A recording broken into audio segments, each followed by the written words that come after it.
जी शुक्रिया। देखिए आमिर भाई, जब हम लो हैंगिंग फ्रूट्स की बात कर रहे हैं तो एक तो फूड सिक्योरिटी के हवाले से इस वक्त सारे गल्फ ममालिक जो हैं वो देख रहे हैं कि कहाँ कहाँ पे वो अपनी एग्रीकल्चर, अपनी टेक्नोलॉजी और नेचुरल रिसोर्सेज और मौसम जो हैं साजगार, उनका एक कॉम्बिनेशन बना सके ताकि इस वक्त जो पूरी दुनिया में फूड सिस्टम से खतरे का शिकार है। जैसा कि हमने देखा पिछले एक महीने में 2 दफा यूएई जो था वहाँ पे सैलाबी सूरत पैदा हो गई। पिछले हफ्ते में सऊदी अरेबिया में भी कुछ इसी तरह का सिलसिला बन गया था।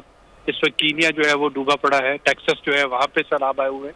तो पूरी दुनिया एक बड़ी अनसर्टेनिटी से गुजर रही है और उसमें एग्रीकल्चर सबसे ज्यादा मुतासर हो रही है, खुराक की फ्राहमी मुतासर हो रही है। और सऊदीज जो है वो डेफिनेटली गल्फ कंट्रीज वो कोशिश कर रहे हैं कि अपनी फूड सिक्योरिटी को इंश्योर करने के लिए जहाँ जहाँ पे भी वो एग्रीकल्चर में कोऑपरेशन कर सकें वो करें। दूसरा जो इम्पोर्टेंट है वो मिनरल डेवलपमेंट है। और मिनरल जो है ये सिर्फ रवायती मिनरल्स नहीं बल्कि मिनरल को फ्यूल ऑफ फ्यूचर कहा जा रहा है, क्योंकि जो फॉसिल फ्यूल से हटेंगे इस वक्त आपको निकल की जरूरत है, कॉपर की जरूरत है, कोबाल्ट की जरूरत है, लिथियम की जरूरत है, ताकि जो इलेक्ट्रिकल व्हीकल्स और रिन्यूएबल एनर्जी के लिए जो बैटरीज बनानी है उनके लिए जो मिनरल दरकार है उनमें इन्वेस्ट किया जा सके। ये दो जो है। और तीसरा जो कि एक लॉन्ग नेगोशिएटेड मंसूबा है रिफाइनरी का, उस पर भी बातचीत होने की तवक्को है।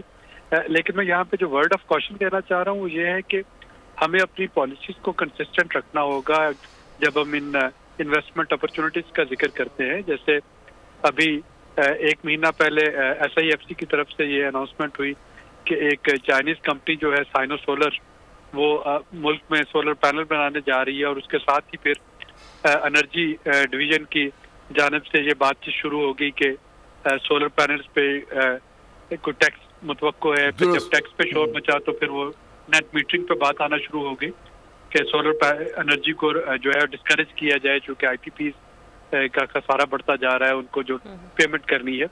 तो जाहिर है कि ऐसे में कोई भी जो इन्वेस्टर होगा वो बहुत ज्यादा कॉशियस होगा।